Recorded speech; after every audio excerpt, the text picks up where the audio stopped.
All right, guys. So let's talk about why silence is power. It's one of those things that it's culturally, for some reason, culturally, people do the opposite. They talk too much, they express too much, they post too much. So let's talk about how to reverse it and why you have to reverse it.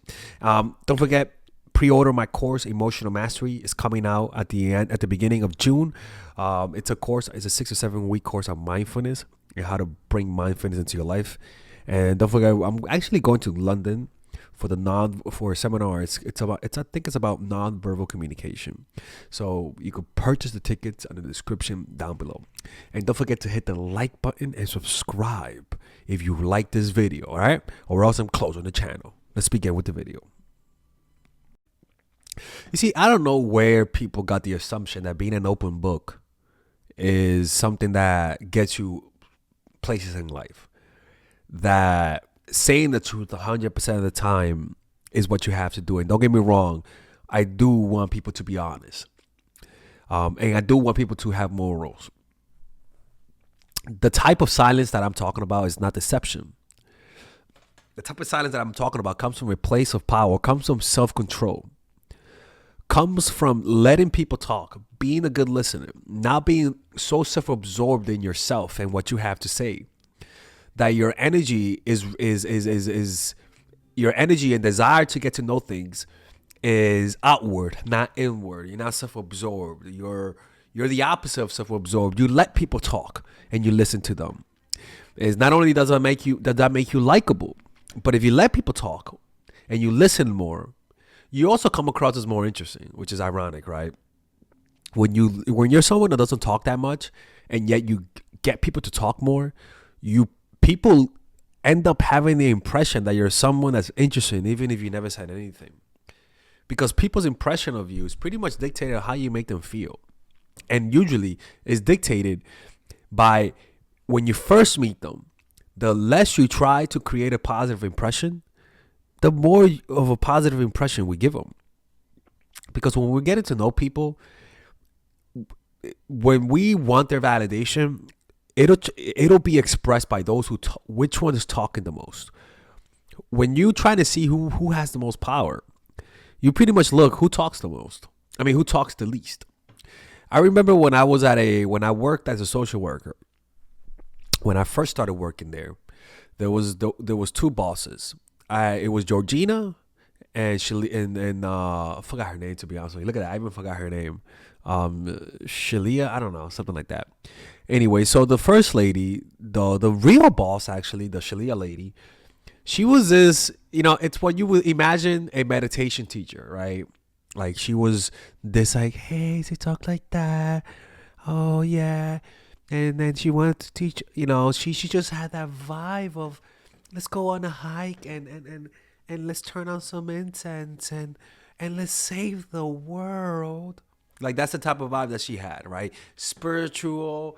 Hey, Alexis, how are you feeling emotionally? That understanding.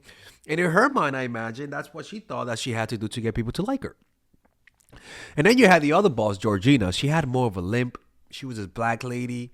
She didn't smile that much. She gave me the vibes of Judge Judy or Judge Mathis, right? That's the type of vibes that he gave me. Where Shalia, she gave me the vibe of I don't know, the lady, the Devil Wears Prada, the weak lady, not Miranda Priestley, but the main character. She had those vibes. And Shalia and Georgina had the vibes of Miranda Priestley, to be honest with you. But she was actually warmer than Miranda. She smiled and she had a pretty nice smile.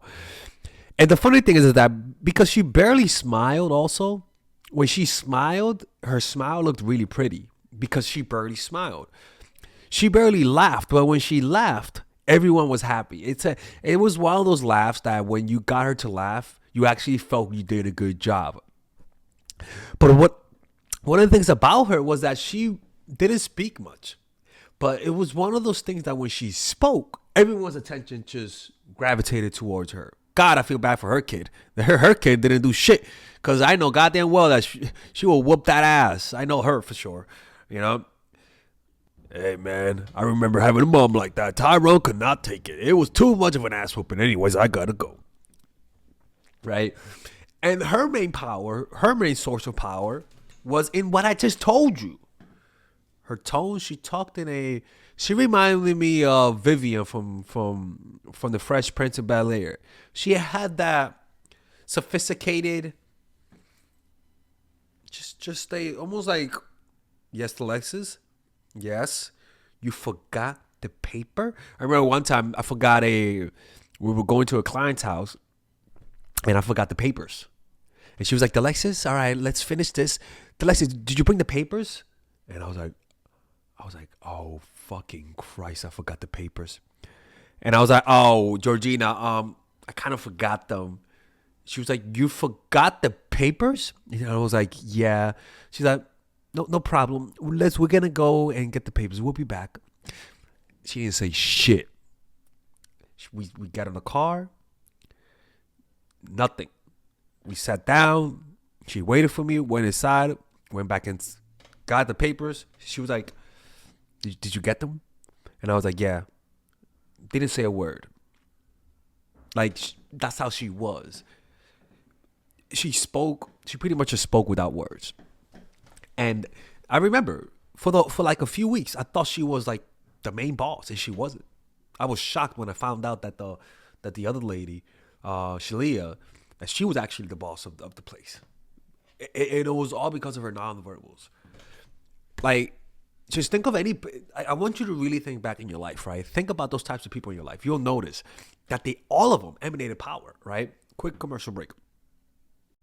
All right, ladies and gentlemen, if you guys haven't purchased any of my courses, we have a special bundle deal for everyone. So that you can purchase all of my courses, meaning you could purchase the psychological game of attraction, natural chemistry, and nice girl, along with all of the bonuses. Originally, if you purchase everything without the bundle, it'll be around $500, to be honest with you. But right now, if you guys purchase it, with the bundle, you guys will be able to get all of these courses: psychological game of attraction, which is for women who are single; natural chemistry, which is for women who are in a relationship; nice girl, which is a course on assertiveness, along with all of the bonuses: social mastery, practical mastery in terms of how to master anything, social mastery in terms of how to master your social skills, and the laws of human nature, wherein it's part of the Robert Greene book club I used to have. All of these, naturally, like I said, it's $500. Now you get it at $394, which is essentially 20% off everything.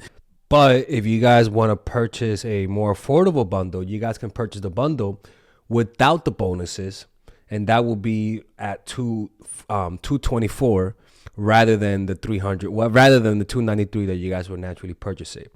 So you could purchase it with the bundle or without the bundle. You could purchase it with the bonuses or without the bonuses. It's all of the work that I put in the last 4 years, in the last 5 years, actually, all of the research that I've done.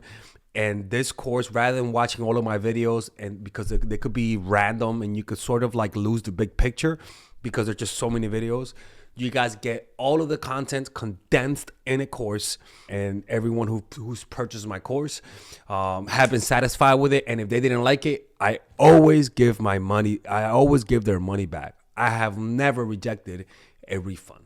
All right. So purchase it right now. Click on the description down below where it says purchase the bundle, and I'll see you guys inside. One of the things that I do is I love watching interrogation videos from cops.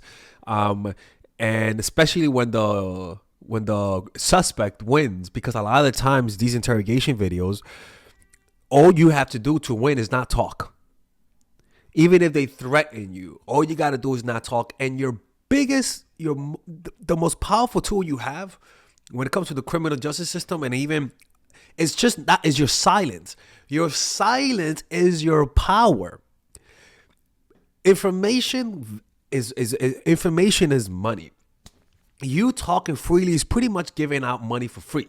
So let's read some quotes based on silence that I find so fascinating, and that it applies and that will convey to you why silence is so powerful. Read this, right?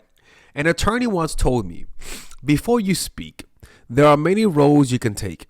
As soon as you speak, there is only one. Always remember, you can't talk your way out of trouble, but you can talk your way into trouble. It's and this is the thing. If you're someone that doesn't know how to control their mouths, that always expresses their feelings because you want to be genuine, I know that if you look back in your life, there is a whole line full of misunderstanding and full of unnecessary problems. Because when you don't control your emotion, usually you don't control your mouth. Whoever guards his mouth and his tongue keeps himself out of trouble, right? If you watch what do you call that movie? Goodfellas. The main guy, not the main guy, but Paulie. He's the leader of all of them. You watch Paulie, and in the movie, he says that Paulie doesn't talk to anyone. Paulie just like talks to very few people, and when he talks in a very low tone. We as humans have associated that people who don't talk, people who have confident body language and who have confident tonality, but yet don't talk that much, we have always associated them with having a position of power. Always. And we will always assume that when we see someone who is silent and has all the proper body language, we will always assume, despite not seeing any evidence, that they have power. And we won't test them. The less you talk, the more you are listened to, right? And this is something that I've noticed in my life. And Jesus Christ also did it, right? Jesus, a lot of the times, if you read the Bible, a lot of the times Jesus used parables and metaphors to explain concepts. In other words, rather than having a 10-minute explanation, he rather have a 1-minute metaphor or a parable to make people think, right? Jesus was excellent at having an economy of words and an economy of motion. I have a lot of regrets when I spoke, but I have never regretted when I remained silent. Umar Khattab. Silence is not only about being quiet, it's also about saying less about yourself, being a mystery. And a lot of the times when you're someone that seeks validation, usually speaking less is the last thing that you do. Because getting the person's validation gives you positive emotions, gives you self-esteem. If you're someone that's always trying to make people to like you, always trying to get validation from even people who you don't even know, you're gonna speak out of turn. You're gonna end up saying something that gets you into trouble. Silence is not only about being quiet, it's also about saying less about yourself. Silence is a lesson learned from the many sufferings of life. Seneca wrote that. I'm reading a bunch of quotes from Sun Tzu and the Bible. Never assume that loud is strong and that silence is weakness. Never interrupt the enemy when he is making a mistake, right? All of those things, man, will pretty much equate that people who talk less emanate power, emanate respect. And it's not just talking less. It's also, like I always say, learning to control your nonverbal cues. Not having an crazy expression, like you know what I'm saying? And having a crazy range of emotion. In the public eye, you learn to have a limited range of emotion. You learn to express your frustration and anger in a more simmered way. You don't let your anger boil. You learn to speak and let your anger be subcommunicated, right? You know when someone's angry at you and yet they're trying to remain professional and relaxed. You want your anger or your frustration or your dislike to be shown in your nonverbals, right? Like when Angela Merkel, if you watch Angela Merkel, one of the things that she does is that when she doesn't like someone, she doesn't tell them she don't like them. She just gives them a look, like a look, right? Well, when you watch hood ass motherfuckers, right? Desperate Housewives or NBA wives or fucking women of Malibu. I don't fucking know. Like some what they do a lot is that they express their emotions through words more, right? What I want you to do is express your emotions, your frustration, your dislike through looks, subtle looks. Combine all of that, and you're going to emanate power. You're gonna give off the impression that you're someone who has some type of position in life, right? And this is why silence is not just something that emanates power also, right? If you have a silent mind, you also have peace. If you know how to handle silence, it also means you have confidence because you know how to relax in the middle of the void.